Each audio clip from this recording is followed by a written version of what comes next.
तो मित्रों आज आपणे फरी एकवार नवा टॉपिक थी भणवानी शुरुआत करीए। मित्रों तमने खबर छे के ग्रामर में अमुक लैंग्वेज फंक्शन छे ए एकबीजा साथे जोड़ायेला। जेम के तमे एक लैंग्वेज फंक्शन ने कहेशो एक्टिव पेसिव, एक लैंग्वेज फंक्शन ने शुं कहेशो एक्टिव पेसिव, अने एना जेवा बीजा लैंग्वेज फंक्शन ने आपणे डूअर नॉट इम्पोर्टન્ટ आवुं पण आपणे कहीए। डूअर नॉट इम्पोर्टન્ટ अने एक्टिव पेसिव जनरली बे एक ज छे। डूअर नॉट इम्पोर्टન્ટ एटले शुं तो के कर्ता अगत्यनो नथी, कर्ता अगत्यनो नथी, एने आपणे डूअर इज नॉट इम्पोर्टન્ટ आवो कहीए छीए। ए पण एक ग्रामेटिकल टॉपिक छे जे आपणे अमुक बेच में शीखाता, अमुक बेच वाळाने हजू ए करावવાનો बाकी छे। हवे सांभળી लो, आवो ज एक बीजो टॉपिक छे रिपोर्टिंग। रिपोर्टिंग तमने खबर होय तो ए डायरेक्ट इनडायरेक्ट नो टॉपिक छे। तमे डायरेक्ट इनडायरेक्ट ना टॉपिक ने तमे कहो के रिपोर्टिंग कहो, बे वस्तु एक ज छे। रिपोर्टिंग ने शीखवाडवा माटे तमने डायरेक्ट इनडायरेक्ट शीखवाडવું जरूरी छे। जो हूँ तमने डायरेक्ट इनडायरेक्ट समजावुं तो रिपोर्टिंग नो टॉपिक ऑटोमेटिक आवड़ी जाए। रिपोर्टिंग क्या आवे तो रिपोर्टिंग आज एमसीक्यू ना जे टॉपिक छे आपड़ा 4 मार्क्स ए सेक्शन में अने 6 मार्क्स डी सेक्शन ની અંદર જે આપણને આપ્યા છે એ રિપોર્ટિંગ ના અને રિપોર્ટિંગ નો ટોપિક એ same to same direct indirect તરીકે 4 માર્ક નો અલગથી આપ્યો છે। તો મિત્રો અમુક ટોપિક એવા હોય છે કે જે બંનેમાં હોય છે અને બંનેની અંદર આપણે લઈ શકીએ છીએ। એમાં પીપીટી તો તમે રિપોર્ટિંગ નો ટોપિક દ્વારા એ ડાયરેક્ટ ઇનડાયરેક્ટ નો ટોપિક છે એવું સમજી શકો। રિપોર્ટિંગ ની અંદર એક મુદ્દો આવી શકે છે અને એ કમ્પ્લીટ ધ સેન્ટેન્સ ની અંદર પણ એ ટોપિક હોય છે। તો તમારા માટે એ ઈઝી ગોઈંગ છે। એક સાથે બે મુદ્દા ભણવાના હોય છે અને એક સાથે બંને મુદ્દા આપને એ સમજાવી દેવાનો। रिपोर्टिंग नो मुद्दो अने डायरेक्ट इनडायरेक्ट नो मुद्दो बंने एक सरखा ज छे। तो तमारे ए केवी रीते समजवानुं एना हुं जरा कॉमन नियमों पहेला तमने कही दઉં। डायरेक्ट इनडायरेक्ट ना केटला कॉमन नियमों होय छे।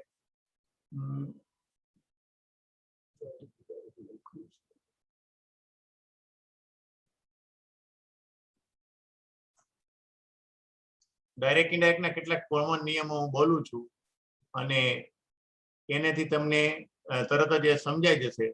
जेम के पहलो नियम छे अल्पविराम ने अवतरण चिन्हो दूर करवा, बराबर छे। पछी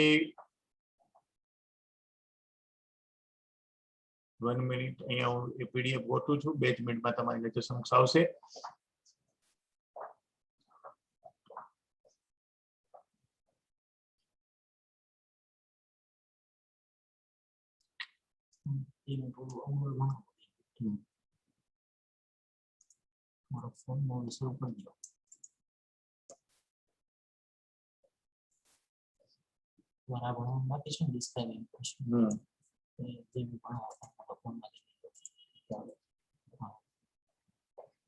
तो मित्रों ये डायरेक्ट इनडायरेक्ट हूँ टॉपिक शुरू करूँ ए पहला आपणे हजू एक डिस्क्राइबिंग पर्सन पीपल प्लेस ये बाकी है समझावानुं। तो ये आपणे पहला समझी लईए डिस्क्राइबिंग पीपल पर्सन अने एना पछी हूँ तमने ए डायरेक्ट इनडायरेक्ट टॉपिक विधिवत समझावुं छुं। तो सांभळी लो, आ डिस्क्राइबिंग पर्सन में 3 शब्दों उपयोग थाय छे।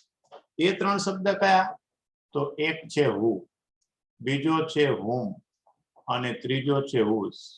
आना पछी डायरेक्ट इनडायरेक्ट स्पीच समजाववानी छे એટલે 2 મિનિટ આપ શાંતિ રાખો। એ પીપીટી તૈયાર જ છે, આવે છે આપ પીસી ની અંદર તમારી સામે સ્ક્રીન સામે।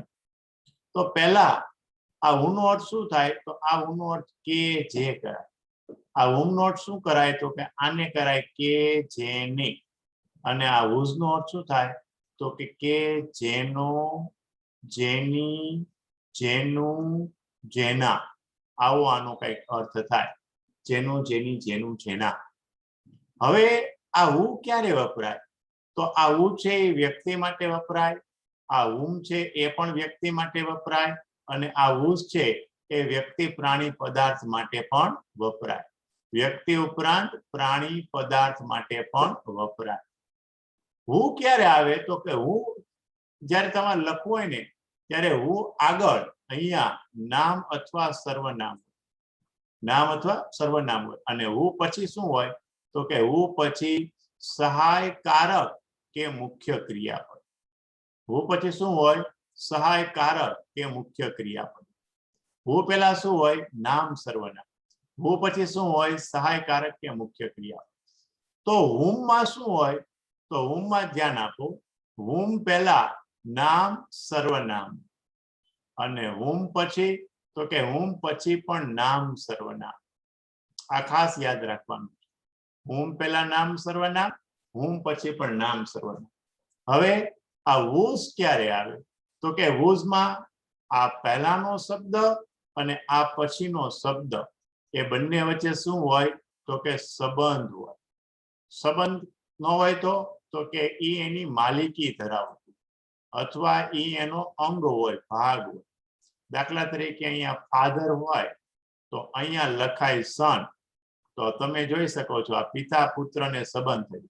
પણ અહીંયા લખેલું હોય અ બોય તો અહીંયા લખેલું હોય અ બેગ, તો બોય અને બેગ વચ્ચે સંબંધ નથી પણ છોકરાની બેગ એમ એની માલિકી છે. તો આ આપણો મહત્વનો નિયમ છે, આ યાદ રાખવાનું છે.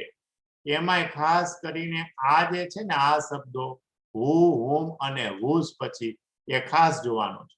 બીજું આ એનો અર્થ બતાવતો હોવો જોઈએ. જુઓ પહેલા શું હશે તો કે નામ સર્વનામ, પછી શું હશે સહાયકારક કે મુખ્ય ક્રિયા. હુમમાં પહેલાય નામ સર્વનામ હશે પછી પણ નામ સર્વનામ હશે અને whose-માં પહેલાનો શબ્દ અને પછીનો શબ્દ કા સંબંધ બતાવતો હશે, કા માલિકી બતાવતો હશે, કા અથવા એનો અંગ એટલે કે બોડી પાર્ટ હશે. બરાબર છે. જેમ કે પિતા અને પુત્ર, તો પિતાનો પુત્ર અને દીકરાના બાપા એવું સંબંધ થાય. જ્યારે છોકરો અને બેગ તો છોકરાની બેગ એ એની માલિકી ભાવ થાય.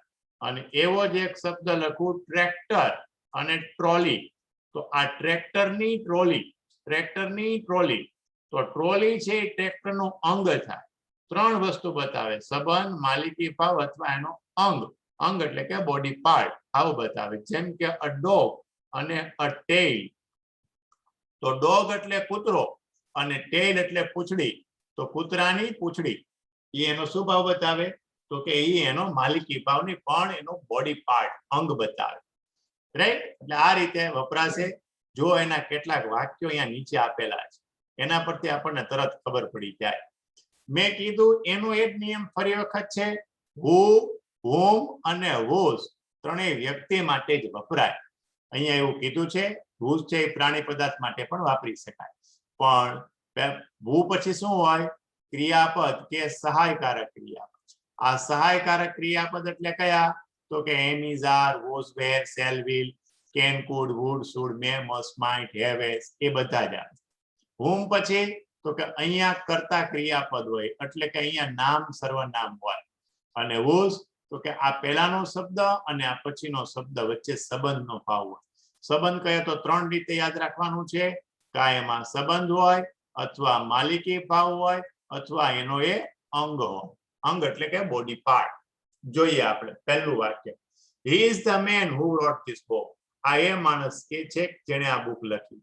તો આ જો હું આપ્યું તો આ છે ને નામ થયું મેન, પણ આ છે ને ક્રિયાપદ થયું. જો wrote એટલે લખ્યું, જો લખ્યું ક્રિયાપદ હું પછી ક્રિયાપદ આવે.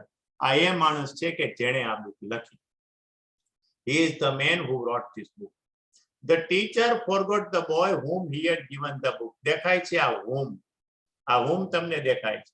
આ બોય છે ને એ નામ છે અને આ he છે ને એ સર્વનામ છે. તમને ખબર ને I, we, you, he, she આ બધા સર્વનામ કહેવાય. તો આ he પોતે સર્વનામ છે. આનો અર્થ જેને થશે. The teacher forgot the boy. શિક્ષક એ વિદ્યાર્થીને ભૂલી ગયા whom he had given the book કે જેને તેને પુસ્તક આપ્યું હતું. કે જેને એટલે આ whom એ સર્વનામ માટે વપરાય છે. જો અહીંયા હી એ સર્વનામ છે, આ બોય એનું નામ છે.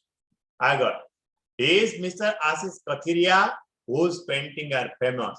આ શ્રીમાન આશિષ કથિરિયા છે કે જેના પેન્ટિંગ પ્રખ્યાત છે. જો આ લખ્યું whose, તો whose માં શું થશે કે whose માં whose પહેલાનો શબ્દ અને પછીનો શબ્દ એ ત્રણ વસ્તુ બતાવશે. કઈ ત્રણ વસ્તુ? કાઈ સંબંધ, કા માલિકી ભાવ, કા અંગ. જો આ માલિકી ભાવ છે. આ શ્રીમાન કથિરિયા છે કે જેના પેન્ટિંગ પ્રખ્યાત છે. આ શ્રીમાન કથિરિયા છે કે જેના પેન્ટિંગ પ્રખ્યાત છે. કથિરિયાના પેન્ટિંગ, કથિરિયાના પેન્ટિંગ. તો એ કયો ભાવ થાય? તો કે કથિરિયાની માલિકીનો ભાવ થાય. કથિરિયાના પેન્ટિંગ છે એ કથિરિયાની માલિકીનો ભાવ થાય. માટે આમાં whose આવે. Name the person who trust you. તમે જોઈ શકો છો who, આમાં પર્સન છે ને એ નામ કહેવાય, પણ આ ટ્રસ્ટ છે ને એ ક્રિયાપદ કહેવાય. પર્સન નામ, ટ્રસ્ટ ક્રિયાપદ.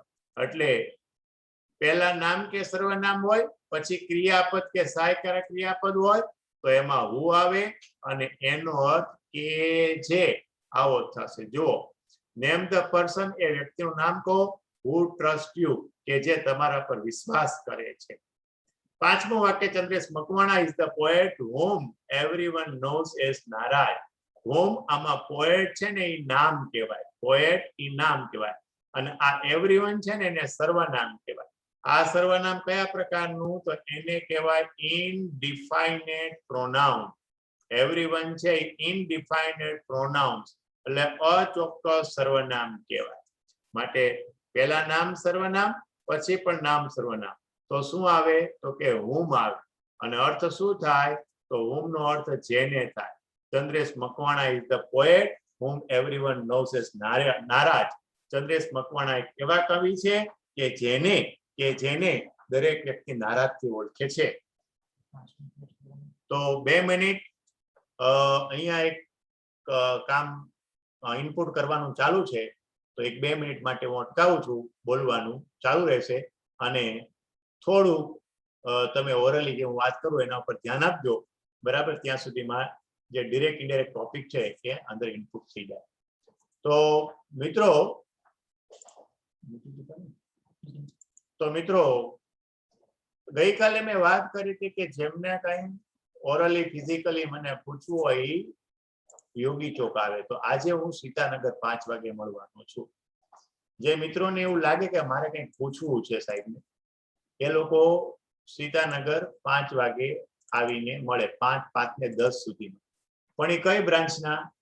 માત્ર સીતાનગર અને સરદાર બ્રાન્ચના વિદ્યાર્થી આવે, બધા નહીં આવે. મહેરબાની કરી બધાને આવવાની જરૂરિયાત નથી.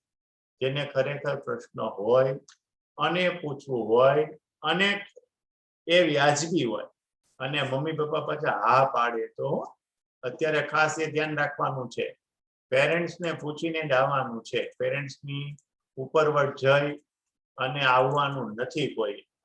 બરાબર છે? મમ્મી પપ્પા ના પાડતા હોય તો એ જરૂરી છે.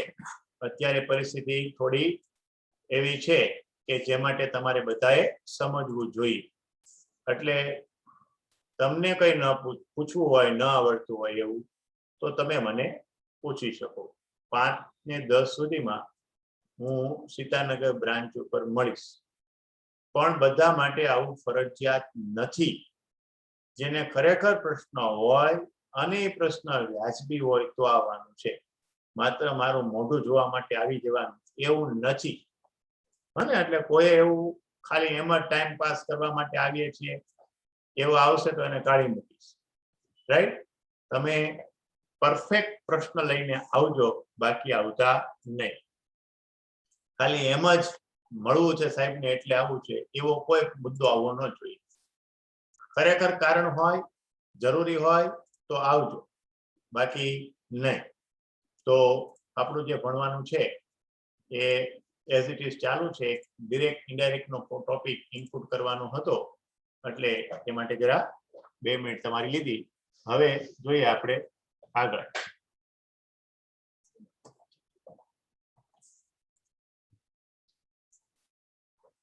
તો મિત્રો અહીંયા આપણે જોઈએ, do you no world Disney શું તમે વોલ્ટ ડિઝનીને જાણો છો? ઉત્તમ say yes, he was the most creative man. આમાં કોઈ જગ્યાએ આપણી ઓળખ નથી. આપણી ઓળખ કઈ છે? who, whom, whose. who પછી ક્રિયાપદ કે સહાયકારક ક્રિયાપદ. whom પછી નામ સર્વનામ અને whose માં પહેલાનો અને પછીનો શબ્દ સંબંધ બતાવે, માલિકી ભાવ બતાવે કે એનો બોડી પાર્ટ અંગ બતાવે. પહેલામાં આવો કોઈ ઓળખ નથી. જો બીજું વાક્ય, yes I know Walt Disney who created Mickey Mouse. તમને દેખાય છે હુ, એની બાજુમાં દેખાણું જો ક્રિએટેડ. આ આપણો વિકલ્પ છે. જો હુ પછી શું આવે? ક્રિયાપદ કે ટુ બી નું રૂપ, અર્થ થાય કે જે, અને એ વ્યક્તિનું વર્ણન કરશે. જો yes I know Walt Disney, હા હું વર્લ્ટ ડિઝનીને જાણું છું. હુ ક્રિએટેડ મિકી માઉસ, કે જેણે મિકી માઉસ રચ્યું. તો આ સાચું. આ સી માં કોઈ ઓળખ નથી. સી માં સો છે, સો આપણી ઓળખ નથી. ડી માં પણ એવી કોઈ ઓળખ નથી. આગળ વધીએ. Who died in the village today? આજે ગામમાં કોણ મૃત્યુ પામ્યું?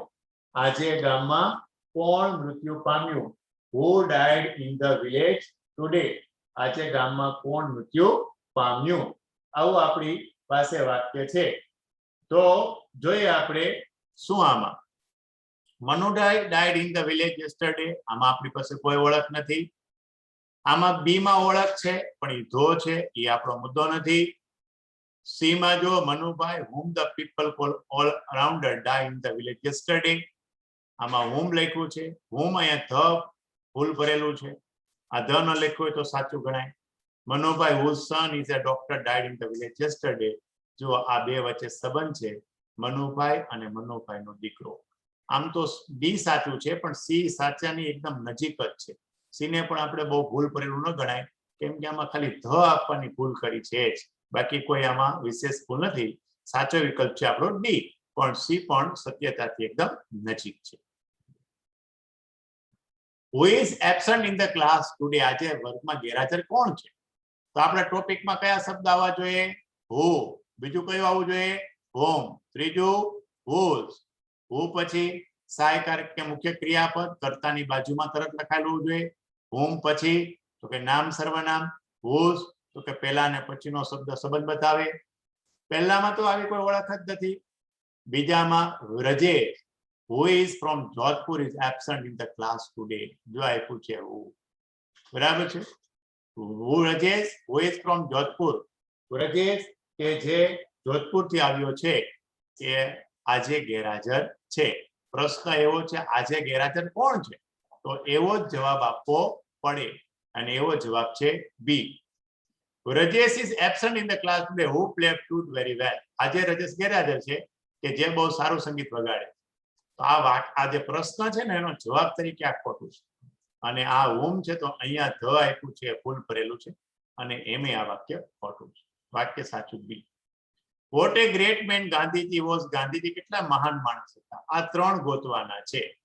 પહેલામાં તો કોઈ ઓળખ જ નથી, નો આવે. બીજામાં સો છે. Gandhiji fought with Britisher. Who bravely did. આમાં કોઈ નથી, જો આમાં સો છે. Gandhiji was the leader whom we call Bapu with respect. Gandhiji એ નેતા છે કે જેને આપણે સન્માનથી બાપુ કહીએ છીએ. જો આ લીડર છે એ નામ છે, અને આ વી છે એ સર્વનામ છે. સાચો વિકલ્પ આ સી છે. Gandhiji was born in Porbandar who has sacrificed whole life for the freedom fighter. આ વાક્ય જો અહીંયા હોય ને ગાંધીજીની બાજુમાં તો યોગ્ય કહેવાય. અહીંયા આ વિકલ્પ પણ ખોટો. What જય છે what you don't know about Nelson Mandela? શું તું નેલ્સન મંડેલા વિશે જાણતો નથી? તો સાંભળજો. પહેલામાં જ whom આપ્યું છે, આ નામ કહેવાય, આ સર્વનામ કહેવાય. whom માં શું નિયમ છે? whom પછી નામ સર્વનામ હોવું જોઈએ, આ મહત્વનો નિયમ છે. Nelson Mandela whom we can compare with Gandhi, he was a great president of South America. Nelson Mandela કે જેને આપણે ગાંધીજી સાથે સરખાવીએ છીએ તે સાઉથ આફ્રિકાના મહાન પ્રમુખ છે. એ વિકલ્પ સાચો. બી માં નેલ્સન મંડેલા, પછી આ લખ્યું હોય ને, who was imprisoned for 27 years અહીંયા વ્યક્તિની બાજુમાં, તો રાઈટ ગણાય. અત્યારે એવું નથી. અને આ whom પછી સર્વનામ આવે. અહીંયા તમે જોઈ શકો છો whom પછી ટુબેનું રૂપ આપ્યું છે, એટલે નો આવે. આમાં કોઈ ઓળખ નથી. whom you met in London, તમે લંડનમાં કોને મળ્યા? આપણી ઓળખ who, whom અને whose 3 હોવું જોઈએ. આ 3 હોવા જ જોઈએ શબ્દ. પહેલામાં તો કોઈ ઓળખ નથી. બીજામાં with have you છે, એના પછી ing વાળું, પણ એ આપણો મુદ્દો નથી. હવે જો I met Mr. Rawal in London, અહીંયા whom ન આવે, કેમ કે બ્રધર એ નામ સર્વનામ નથી. અહીંયા whose brother એમ આવે. I met Mr. Rawal in London, whose brother, હું શ્રીમાન રાવળને મળ્યો કે જેનો ભાઈ. કે જેનો ભાઈ એમ થાય whose brother, જેનો ભાઈ. અહીંયા whom આપ્યું છે, આપવું જોઈએ whose, આ ખોટું છે. I met Mr. Anilbhai who owned, આ owned ક્રિયાપદ છે. હું શ્રીમાન અનિલભાઈને મળ્યો કે જેને લંડનમાં મોટી હોટલ છે, કે જે લંડનમાં મોટી મોટલ ધરાવે છે. તો હું નિયમ શું છે?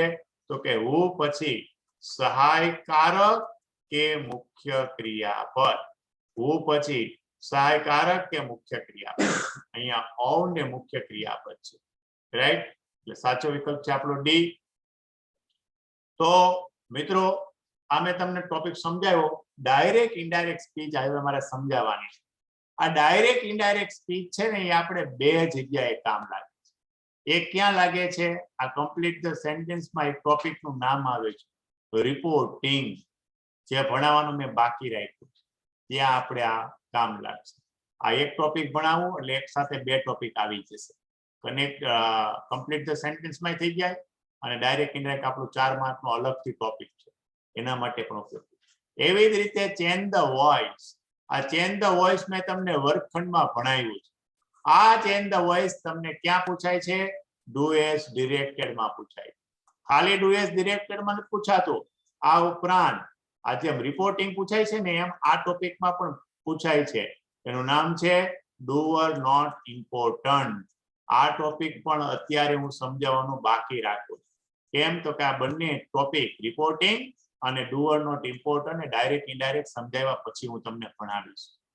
તો ચાલો ડાયરેક્ટ ઇનડાયરેક્ટ વિશે કેટલીક વાત કરી દઉં. સ્ક્રીન ઉપર તમને બહુ સરસ રીતે દેખાય છે. તો શું સાંભળો, ઇનડાયરેક્ટમાં કોઈ પણ વસ્તુ રૂપાંતર કર્યું હોય તો પહેલા ડાયરેક્ટ સ્પીચ શું કહેવાય, ઇનડાયરેક્ટ સ્પીચ શું કહેવાય, એ ખબર પડવી. ડાયરેક્ટ સ્પીચ એટલે શું? તો કે કોઈ પણ વ્યક્તિનું બોલાયેલું એકચ્યુઅલ વાક્ય, એકચ્યુઅલ શબ્દો એ અવતરણ ચિહ્નોથી લખવામાં આવે ને, તો એ ડાયરેક્ટ સ્પીચ હોય. જો આ બધા ડાયરેક્ટ ના વાક્ય છે. જે માણસ બોલે છે ને, બેઠું ને બેઠું વાક્ય આવશે. આમાં કોઈ ચેન્જીસ નથી. ઇન્વર્ટેડ કોમામાં લખ્યા છે, જો ઇન્વર્ટેડ કોમા તમને દેખાય છે. એટલે આ છે એ 3 ડાયરેક્ટ વાક્ય છે. તો ઇનડાયરેક્ટ વાક્ય કોને કહેવાય? તો કોઈ પણ વ્યક્તિ દ્વારા બોલાયેલા એકચ્યુઅલ શબ્દને કોટેશન માર્ક વગર અન્ય કોઈ ત્રીજી વ્યક્તિ પોતાના શબ્દમાં રજૂ કરે ને ઇનડાયરેક્ટ સ્પીચ કહેવાય. આ લાલ વાક્યો છે ઇનડાયરેક્ટ સ્પીચ. આ શ્રીમાન ગાંધીએ આ વાક્ય બોલ્યું, પણ આ વાક્ય કોઈ ત્રીજા વ્યક્તિએ બોલ્યું છે. આ બધા વાક્ય ઇનડાયરેક્ટ. જો તેમાં અવતરણ ચિહ્નો નથી, બરાબર, એમાં સંયોજક છે, બરાબર, એમાં રિપોર્ટિંગ વર્બ બદલાયો છે. આ રિપોર્ટિંગ વર્બ જો આ દેખાય એ બદલાયો છે. આને ઇનડાયરેક્ટ વાક્ય કહેવાય. લાલ વાક્યો છે ઇનડાયરેક્ટ. હવે ડાયરેક્ટ ઇનડાયરેક્ટ સમજવું હોય તો એના શબ્દોને ઓળખવા પડે. આવું વાક્ય હોય ડિરેક્ટ વાક્ય, આવું હોય, એમાં રિયાને શું કહેવાય? તો કે રિપોર્ટર, એટલે કે બોલનાર કહેવાય. એને સ્પીકર પણ કહેવાય. રિપોર્ટર કયો, સ્પીકર કયો, એ કરે. આ સેટ ટુ છે રિપોર્ટિંગ વર્બ કહેવાય. આ સૂચાંત લખ્યું છે એ લિસનર, સાંભળનાર કહેવાય. અને આ કહેવાય રિપોર્ટેડ સ્પીચ અથવા ક્લોઝ. 4 ઇમ્પોર્ટન્ટ પાર્ટ છે. રિપોર્ટર, સ્પીકર પણ કહેવાય, રિપોર્ટિંગ વર્બ, લિસનર સાંભળનાર, અને રિપોર્ટેડ સ્પીચ બોલનારે બોલેલું વાક્ય. દરેક વાક્યમાં 4 અંગ આપણને આવડવા જોઈએ, ખબર હોવી જોઈએ. એ કઈ પરીક્ષા નથી લખવાનું, આ ખાલી સામાન્ય સમજ છે. કે આને શું કહેવાય? તો કે બોલનાર, આને તો કે સાંભળનાર, આને તો કે આ જે બોલનારે જે શબ્દો બોલ્યા હોય આ વોટ આર યુ ડુઈંગ નાઉ. હવે જોઈએ ડાયરેક્ટ માંથી ઇનડાયરેક્ટમાં ફેરવવાના નિયમ. હવેથી શરૂ થાય છે મેઇન વાત. પેલું જે કીધું એ બધું કોમન મેટર છે, જે વર્ષોથી આવે છે, 8મા ધોરણથી આવે છે. એ નોર્મલ વાત હતી. પહેલો નિયમ શું નિયમ છે? અલ્પ વિરામ અને અવતરણ ચિહ્નો દૂર કરવા. તમને દેખાય છે આ આપણે ઇનડાયરેક્ટમાં કાઢી નાખવાના હોય. નીચેનું લાલ વાક્ય ઇનડાયરેક્ટ છે, તમે જો કાઢી નાખ્યું છે. તારા sad Gita sang song. Tara said that Gita had sang song. પહેલો નિયમ હું આ અલ્પ વિરામ અને અવતરણ ચિહ્નોને દૂર કરવા. કોમન નિયમ છે, આ બધાને આવડે. બીજો નિયમ જુઓ, સંયોજક તરીકે. સંયોજક તરીકેમાં શું હોય જોઈ લો. વિધાન વાક્ય હોય ને, વિધાન વાક્ય, તો સંયોજક ધેટ મુકાય. આ તમને કદાચ ખબર જ છે. વિધાનમાં સંયોજક ધેટ આવે. પણ જો વાક્ય પ્રશ્નાર્થ હોય ને તો સંયોજક શું મૂકશો? કે જો સહાયક થી શરૂ થતું હોય, એટલે કે ટુ બી નારું, ટુ હેવ નારું, મોડલ ઓક્ઝિલરી નારું, આનાથી જો વાક્ય પ્રશ્નાર્થ બને તો ઇફ અને વેધર મૂકીશું. પણ WH કે હાઉ થી વાક્ય પ્રશ્નાર્થ બને જો જે તે WH કે હાઉ શબ્દ. પ્રશ્નાર્થમાં સંયોજક બે રીતના, એક આવે ઇફ અથવા વેધર. આ એક આપણે મોટા ભાગે ઇફ જ મૂકીએ. બીજું આવે જે તે WH કે હાઉ પ્રશ્ન.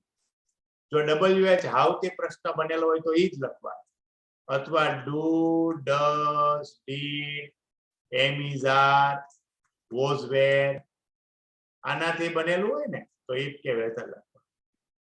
આજ્ઞાર્થ વાક્ય, ઇમ્પેરેટિવ સેન્ટેન્સ ને આજ્ઞાર્થ વાક્ય, એમાં સંયોજક તરીકે હકારમાં ટુ, નકારમાં નોટ ટુ આવે. અને ઉદ્ગાર વાક્ય, અને ઉદ્ગાર વાક્યમાં પણ સંયોજક તરીકે ધેટ આવે. ચારેયમાં એક સાથે લીધા તો ધ્યાન આપી દેજો. વિધાન વાક્યમાં સંયોજક ધેટ, પ્રશ્નાર્થમાં સંયોજક ઇફ કે વેધર અથવા જે તે WH ક્વેશ્ચન, આજ્ઞાર્થ વાક્યમાં સંયોજક તરીકે હકારમાં ટુ, નકારમાં નોટ ટુ આવે. અને ઉદ્ગાર વાક્યમાં સંયોજક તરીકે શું આવે? ધેટ આવે. આ બધા નિયમ એક સાથે લઈ લીધો સંયોજકના બધા જ વાક્યના પ્રકારમાં. હવે જુઓ અહીંયા એના એક્ઝામ્પલ. આ વિધાન વાક્ય છે. Puja said Rachna will buy a new toy. આ વિધાન વાક્ય તો સંયોજક that. Nirav said to Mona do you know my surname. આ પ્રશ્નાર્થ વાક્ય છે, પણ પ્રશ્નાર્થ શેનાથી થયું છે? WH થી નથી, એટલે સંયોજક ઇફ આવ્યું. પણ આ વાક્ય પ્રશ્નાર્થ છે, પણ WH થી પ્રશ્નાર્થ છે, તો સંયોજક તરીકે WH છે. આ વાક્ય આજ્ઞાર્થ છે, તો આજ્ઞાર્થ વાક્યમાં સંયોજક તરીકે ટુ આવે. આજ્ઞાર્થ વાક્યની ખાસિયત શું? તો કે ક્રિયાપદના મૂળ રૂપથી શરૂ થાય. ગેટ આઉટ, સંયોજક થી. આ વાક્ય આજ્ઞાર્થ, નકાર આજ્ઞાર્થ છે. જો ડોન્ટ ગો, તો નકાર વાક્યમાં સંયોજક તરીકે શું આવ્યું? નોટ ટુ, આજ્ઞાર્થ વાક્યમાં. અને આ વાક્ય ઉદ્ગાર, તો ઉદ્ગારમાં સંયોજક તરીકે શું આવ્યું? ધેટ. આ સમજવા જેવા મુદ્દા છે, ખાસ યાદ રાખવાના છે. આ છે 8મા 9માંથી આવે છે, રાઈટ? પણ છતાં હું યાદ કરાવી દઉં તમને, એટલે તમને ચિંતા ન રહે. બીજું, હવે રિપોર્ટિંગ વર્બ તરીકે શું મૂકવું? આ સેડ કે સેડ ટુ હોય તો એના બદલે શું મૂકવું? તો વિધાન વાક્યમાં શું આવે? ટોલ્ડ આવે, આન્સર્ડ આવે, રિપ્લાઇડ આવે, એડેડ આવે. પ્રશ્નાર્થમાં શું આવે? Asked, inquire. પ્રશ્નાર્થ વાક્યમાં રિપોર્ટિંગ વર્બ તરીકે આસ્ક્ડ. બીજી વાર પૂછો તો અગેન આસ્ક્ડ. ત્રીજી વાર પૂછો તો ફર્ધર આસ્ક્ડ. આવું આવે ખબર હોય તો. પ્રશ્નાર્થ વાક્યમાં asked, again asked, further asked. આજ્ઞાર્થ વાક્યમાં રિપોર્ટિંગ વર્બ તરીકે વિનંતી હોય તો રિક્વેસ્ટેડ, સલાહ હોય તો એડવાઇસ, ચેતવણી હોય તો વોર્ન, હુકમ હોય તો ઓર્ડર્ડ, સૂચન હોય તો સજેસ્ટેડ. અને ઉદ્ગાર વાક્યમાં ખાસ તો આવે exclaimed with, પણ વાક્યના ભાવ મુજબ અલગ અલગ શબ્દો આવે. આનંદનો ભાવ હોય તો exclaimed with joy, દુઃખનો હોય તો exclaimed with sorrow, પ્રશંસા કે વખાણ હોય તો exclaimed with praise, તિરસ્કાર નફરત હોય તો exclaimed with disgust, આશ્ચર્ય હોય તો exclaimed with surprise. આ બધું તમારી વ્રજ પ્રકાશનની બુકનું જ છે, એટલે તમે જોજો, ટેન્શન નહીં અનુભવતા. એટલે આવું બધું ક્યાં છે? બુકનું જ છે, આ એમાંથી જ લખ્યું છે, રાઈટ? એ તમે જોજો. આ ક્યારે લખવાનું? તો કે સેડ અને સેડ ટુ ને કાઢી એના બદલે આવા શબ્દો લખાય. જોઈએ અહીંયા આપણે ઉદાહરણ.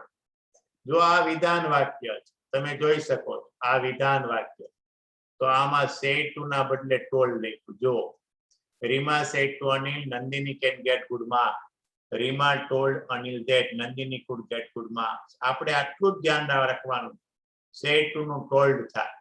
આ વાક્ય અત્યારે નથી શીખતા, એ પછી શીખ્યા, પહેલા આ સમજી લો, સેડ ટુ નું ટોલ્ડ. પણ તમે જોઈ શકો છો આ વાક્ય પ્રશ્નાર્થ છે, તો આ સેડ ટુ નું શું કર્યું? આસ્ક્ડ કર્યું. સેડ ટુ નું આસ્ક્ડ કર્યું. પણ તમે જોઈ શકો છો આ વાક્ય આજ્ઞાર્થ છે. આજ્ઞાર્થ વાક્ય કેમ ખબર પડે? ક્રિયાપદના મૂળરૂપથી શરૂ થાય. જો ગીવ મી મની, મને પૈસા આપો, આજ્ઞાર્થ વાક્ય છે. ભિખારીએ મને કહ્યું મને પૈસા આપો, તો આ સેડ ટુ ને બદલે તમે જો અહીં લખ્યું છે બેગ્ડ. ભિખારીએ મને આજીજી કરી કે મને પૈસા આપો. આજ્ઞાર્થ વાક્યમાં સંયોજક તરીકે ટુ આવે. અને આ વાક્ય આજ્ઞાર્થ છે. જો ઉદ્ગાર વાક્ય છે, અને આ ઉદ્ગાર ચિહ્ન પણ છે, તમે જોઈ શકો છો. અને આ દુઃખનો ભાવ છે. અલાસ, we have missed the last bus. અરે રે, આપણે છેલ્લી બસે ચૂકી ગયા. અરે રે, આપણે છેલ્લી બસે ચૂકી ગયા. દુઃખનો ભાવ છે. એટલે આ સેડ ટુ ને બદલે શું આવ્યું? exclaimed with sorrow. આમ આવ્યું. તો પાછા એકવાર હું તમને બતાવી દઉં. જો વિધાન વાક્યમાં શું આવશે? ટોલ્ડ આવશે. એ પહેલા વાક્યમાં આપણે જોયું, વિધાન વાક્યમાં ટોલ્ડ. આ જો વિધાન વાક્યમાં ટોલ્ડ, આ વિધાન વાક્યમાં ટોલ્ડ. બીજા વાક્યમાં આપણે શું જોયું? કે પ્રશ્નાર્થ વાક્યમાં આસ્ક્ડ આવે. તો પ્રશ્નાર્થ વાક્યમાં સેડ કે સેડ ટુ ને બદલે આસ્ક્ડ લખ્યું. આ બીજું વાક્ય, અહીંયા જુઓ આસ્ક્ડ લખ્યું છે, તમને દેખાય છે. આ સેડ કે સેડ ટુ, એને બદલે આસ્ક્ડ લખ્યું. ત્રીજું શું આપણે જોયું? આજ્ઞાર્થ વાક્ય. આજ્ઞાર્થમાં વિનંતી, સલાહ, ચેતવણી, હુકમ, સૂચના, આજીજી. અહીંયા મેં આજીજી નું વાક્ય લખ્યું છે, એટલે એ થઈ ગયું બેગ્ડ. એવો પણ એક ભાવ આવે, વધારે પડતી વિનંતી. અહીંયા આ બેગ્ડ લખ્યું છે, આજીજી નો ભાવ છે, વધારે પડતી વિનંતી. આજીજી એટલે વધારે પડતી વિનંતી. એટલે આ સેડ ટુ ને બદલે હું લખ્યું? બેગ્ડ. અને તમે જોઈ શકો છો આ ઉદ્ગાર વાક્ય છે, આ ઉદ્ગાર વાક્ય છે. અને ઉદ્ગાર વાક્ય માટે અહીંયા જો લખ્યું દુઃખ માટે exclaimed with sorrow, દુઃખ માટે exclaimed with sorrow. તો અહીંયા જો exclaimed with sorrow લખ્યું છે દુઃખ માટે. દુઃખ છે કેમ ખબર પડી? આ વાક્ય વાંચો એટલે ખબર પડે. અરે રે, આપણે છેલ્લી બસ પણ ચૂકી ગયા. જોઈએ એક આ નિયમ બહુ અગત્યનો છે. શું કહે છે? તો કે પ્રથમ પુરુષના સર્વનામો. કયા પ્રથમ પુરુષના સર્વનામ કહેવાય? I, me, my, myself, we, us, our, ours, ourself. કોના મુજબ ફરે? બોલનાર પ્રમાણે ફરે. આ યાદ રાખજો. બોલનાર ક્યાં હોય વાક્યમાં? તો આ બાજુ પહેલા બોલનાર હોય, વચ્ચે રિપોર્ટિંગ વર્બ હોય, પછી સાંભળનાર હોય, અને પછી રિપોર્ટેડ સ્પીચ હોય. આ રિપોર્ટર બોલનાર, આ રિપોર્ટિંગ વર્બ, આ સાંભળનાર, અને આ રિપોર્ટેડ સ્પીચ. તો બોલનાર આઈ, વી, આઈ, me, my, myself, we, us, અવર, અવરસેલ્વ્સ. આ બોલનાર મુજબ ફરે. આ બાજુ જોવાનું. આઈ, me, my, myself, we, us, અવર, અવરસેલ્વ્સ હોય વાક્યમાં, તો એ આ બાજુ જોવાનું, બોલનાર મુજબ. સાંભળનાર યુ, યોર, યોર્સ, યોરસેલ્ફ, યોરસેલ્વ્સ. આવું કાંઈ હોય તો આ સાંભળનાર મુજબ ફરે. કોના મુજબ ફરે? સાંભળનાર મુજબ. આ માટે આ બાજુ જોવાનું. યુ, યોર, યોર્સ, યોરસેલ્ફ માટે આ બાજુ જોવાનું. સાંભળનાર મુજબ જોવાનું. તો બોલનાર પુરુષ હોય તો આઈ નું હી કરાય, મી નું હિમ કરાય, માય નું હિસ કરાય, માઇન નું હિસ કરાય, માયસેલ્ફ નું હિમસેલ્ફ. બોલનાર સ્ત્રી હોય તો આઈ નું સી કરાય, મી નું હર, માય નું હર, માઇન નું હર્સ અને માયસેલ્ફ નું હરસેલ્ફ. અને બોલનાર બહુવચન હોય તો વી નું તે, અસ નું ધેમ, અવર નું ધેર, અવર્સ નું ધેસ, અવર્સ નું ધેમસેલ્વ્સ કરાય. હવે સાંભળો, સાંભળનાર મી હોય તો પુરુષ હોય તો મી નું હિમ કરાય, માય નું હિસ કરાય, માય નું હિસ કરાય, માયસેલ્ફ નું હિમસેલ્ફ. એવી રીતે સ્ત્રી હોય તો હર, હર, હર્સ, હરસેલ્ફ. બહુવચન હોય તો ધેમ, ધેર, ધેર્સ, ધેમસેલ્ફ. જોઈએ અહીંયા કેટલાક નિયમો આપ્યા છે.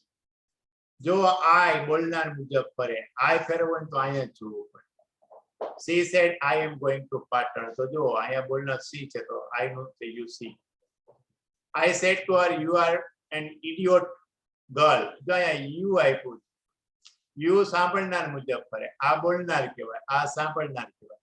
અહીંયા આપ્યું છે હર, પણ આ કર્તાનું સ્થાન છે એટલે હર નું કર્તા થઈ જાય C. He said my brother is coming. જો આ માય છે એ બોલનાર મુજબ જ ફરે. મેં વાત કરી હતી આઈ, મી, માય, માઇન, માયસેલ્ફ. આ બધું બોલનાર મુજબ જ ફરે. અહીંયા માય છે તો બોલે છે હી, તો આ હી નું થઈ ગયું અહીંયા હીઝ. માય સંબંધક વિભક્તિ કહેવાય એટલે અહીંયા સંબંધક વિભક્તિ જ લખવી પડે. તો માય નું થઈ ગયું હીઝ. ઈ જોવું હોય તો જો અહીંયા લખ્યું તો આ માય નું શું થઈ જાય તો કે માય નું થઈ જાય હીઝ. બોલનાર પુરુષ હોય તો આ ધ્યાનમાં લેવાનું. I said to her I love you and your cat. જો અહીંયા I છે બોલનાર મુજબ ફરે, બોલે I જ છે માટે I નું I જ થયું. પણ આ યુ છે એ સાંભળનાર મુજબ ફરે, સાંભળે છે અહીંયા હર એટલે અહીંયા હર લખાણું. આ કર્મ વિભક્તિ નું હર થાય. અને અહીંયા લખેલું છે યોર કેટ. યોર કેટ એટલે તારી બિલાડી, તારી કેટ. તો તારી કેટ ઈ થઈ જાય તેણીની કેટ. તેણીની કેટ ઈ સંબંધક વિભક્તિ કહેવાય એટલે યોર નું થઈ જાય હર. અહીંયા આપ્યું છે હર, ઈ સંબંધકે એનું હર જ થાય. યોર નું થઈ ગયું આ હર. ઈ જોવું હોય તો જો અહીંયા લખ્યું છે તમને ખબર તરત પડી જશે. સાંભળનાર સ્ત્રી હોય તો જો અહીંયા હર કર્યું છે તે આપણે અહીંયા માય નું હર થાય. એવી જ રીતે યોર નું પણ હર થાય. જો અહીંયા બહુવચન વાક્ય છે they said to us we are giving a nice present. આ વી છે એ બોલનાર મુજબ ફરે. બી પેલા પુરુષ, વી એ પેલા પુરુષ સર્વનામ કહેવાય. બોલે છે અહીંયા ધ્યેય તો ધ્યેય નું અહીંયા ધ્યેય જ થઈ ગયું. પછી he said I shall do my best. અહીંયા બે ચેન્જીસ આવશે, ધ્યાનમાં રાખો. આ સર્વનામના ચેન્જ, કાળના ચેન્જ નથી કહેતો, કાળના ચેન્જ પણ થાય છે અહીંયા. પણ પહેલા આપણે સર્વનામના ચેન્જ ને સમજીએ. અહીંયા આઈ છે બોલનાર મુજબ ફરે, બોલે છે હી એટલે આઈ નું થઈ ગયું હી. પણ અહીંયા લખ્યું છે માય, બરાબર છે. આ પણ બોલનાર મુજબ જ ફરે તો આ હી નું થઈ જાય હીઝ. ખાસ ધ્યાન આપજો. કેમ તો કે આઈ નું થાય હી તો અહીંયા આઈ પછી મી અને પછી માય થાય તો મી નું થાય હિમ, માય નું થાય his. I, me, my, he, him, his. I, me, my. તો I નું થઈ જાય he, તો me નું થાય him, તો my નું થાય his. આ સર્વનામના બદલાવ કહેવાય. બહુ બેઝિક છે, 8મા 9માંથી આવે છે. આ સમજ હોવી જોઈએ. બાપુ said to me I don't believe you. જો I બોલનાર મુજબ ફરે, બોલે છે બાપુ. બાપુ એ પુરુષ કહેવાય તો પુરુષ માટે અહીંયા આઈ નું થઈ ગયું હી. પણ આ યુ છે એ સાંભળનાર મુજબ ફરે, સાંભળે છે અહીંયા મી. આ મી સાંભળે છે, આની કર્મ વિભક્તિ લખવાની તો મી પોતે જ કર્મ વિભક્તિ છે. આ કર્તા વિભક્તિ છે, મી કર્મ વિભક્તિ છે અને માય સંબંધક વિભક્તિ છે.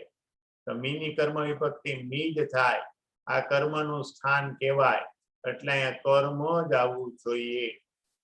The teacher said to me, you have done well in your examination.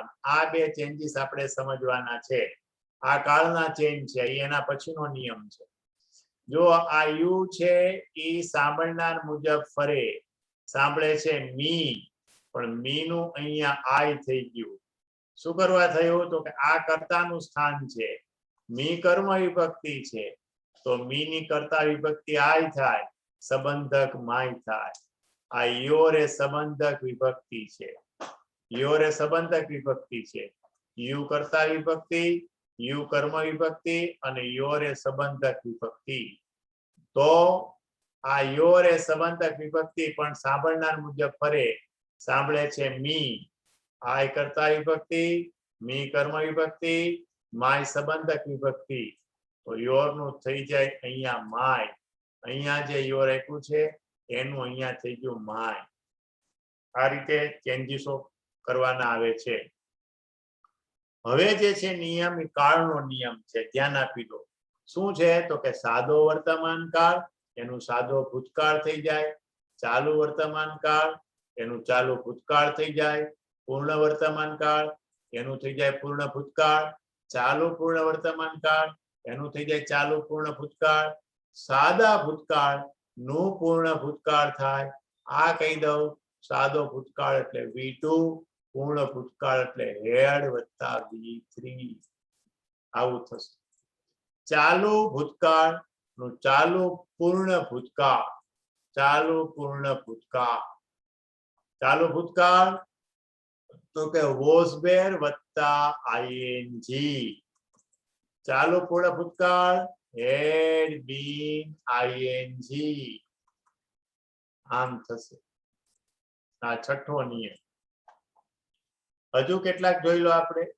આ છે એમિઝાર હોય તો એનું વોઝબેર કરવાનું, વોઝબેર હોય તો એનું હેડબીન કરવાનું, ડુ ડસ નું ડીડ કરવાનું, હેવેસ નું હેડ કરવાનું, મેનું માઇટ ભૂતકાળ કરવાનું, કેડ નું કુડ કરવાનું, સેલવિલ નું વુડ કરવાનું, મસ્ટ નું હેડ ટુ કરવાનું.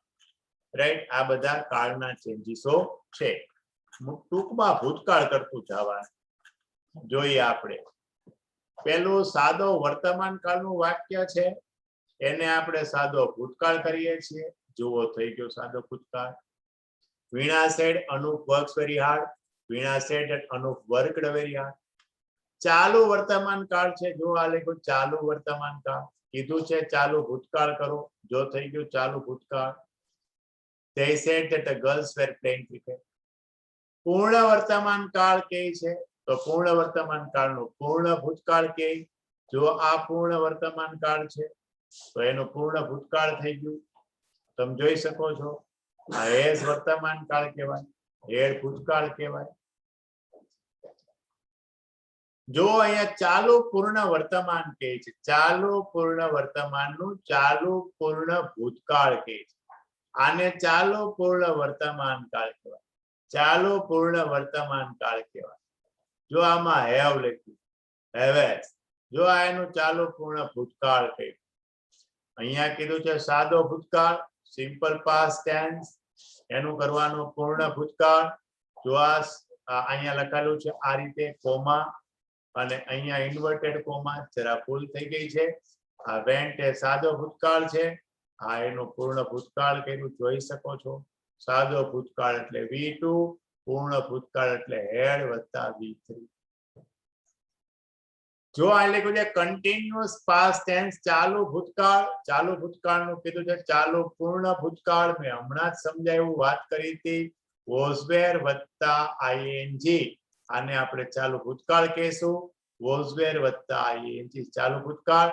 ચાલુ પૂર્ણ ભૂતકાળ આને કહેશું હેડ બીન ING. કેટલાક આ નિયમો છે. જસ્ટ નાઉનું ધ્યાન કરવાનું, હિયર નું, ધેર, ધીસ નું, ધેટ, ધીસ નું, ધોઝ, અગોનું, બિફોર, કમ નું, ગો, ટુડે નું, ધેટ ડે, ટુનાઇટ નું, ધેટ નાઇટ.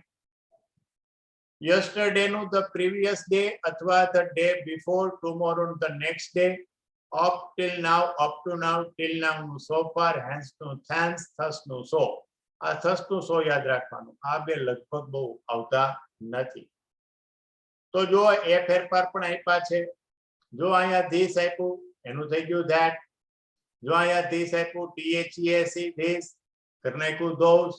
જો અહીંયા today આપ્યું એનું કરી નાખ્યું that day. તો અહીંયા બે વખત that આવ્યું. વિદ્યાર્થીને પ્રશ્ન થાય સાહેબ બે that આવે? હા આવે. જો અહીંયા yesterday આપ્યું yesterday નું કરી નાખ્યું the previous day. આ બધા ચેન્જીસો સ્થળ અને કાળની નજીકતા દર્શાવતા શબ્દોના છે. એક મહત્વનો નિયમ કે સાર્વત્રિક સત્ય, કહેવત, ગણિતિક સંજ્ઞાઓ, સૂત્રો, વૈજ્ઞાનિક સત્ય, આર્થિક સત્ય આવા કાંઈ હોય ત્યારે ઇનડાયરેક્ટ સ્પીચમાં ફેરફાર ન થાય.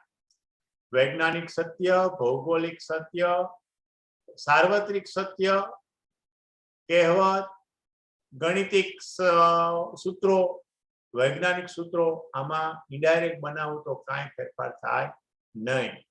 પણ આટલા ફેરફાર થાય. સેઝ ટુ નું ટેલ્સ કરાય, સે ટુ નું ટેલ કરાય, સેડ ટુ નું ટોલ્ડ કરાય, સંયોજક મુકાય. સર્વનામ, કાળ અને નજીકતા દર્શાવતા શબ્દોમાં ફેરફાર ન થાય. તો તમારે શું કરવાનું? ખાસ આ ત્રણ ચેન્જીસ હોય એ કરવાનું. મોટા ભાગે આ સેટ ટુ નું ટોલ્ડ કરવાનું, વચ્ચે થેટ મૂકવાનું.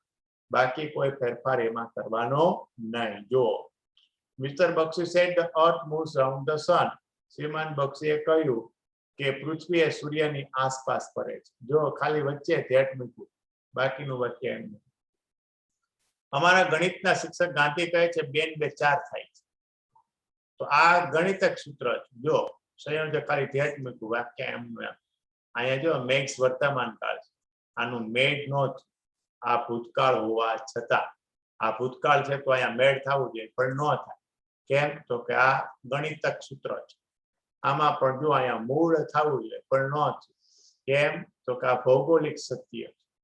એટલે સનાતન સત્ય, ભૌગોલિક સત્ય ના કાળમાં કોઈ ફેરફાર થાય નહીં. તો my time is over. Keep learning, keep educating, because education is life itself. આ બધા જ ઘરે જ રહો, સ્વસ્થ રહો, ઘરની બહાર નહીં નીકળો અને ઘરમાં માતા પિતા કે અન્યની ચિંતા, ટેન્શન નહીં વધારે. આ રીતે ઓનલાઈન ભણવાનું ચાલુ જ રહેશે. દુનિયાના બહુ બધા બાળકો આ રીતે અત્યારે શીખે છે. આમ પણ શીખી શકાય.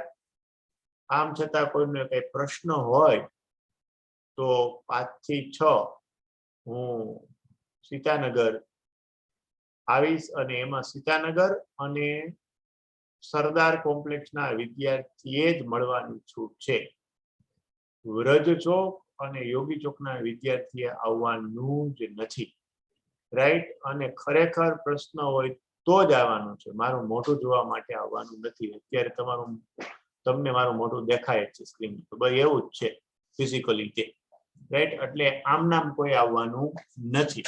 તો આવજો. Good bye. કાલે આ ટોપિક આપણે આગળ વધારીશું. હજી આ ટોપિક લાંબો છે, 2-3 પીરિયડ આમાં જોશે.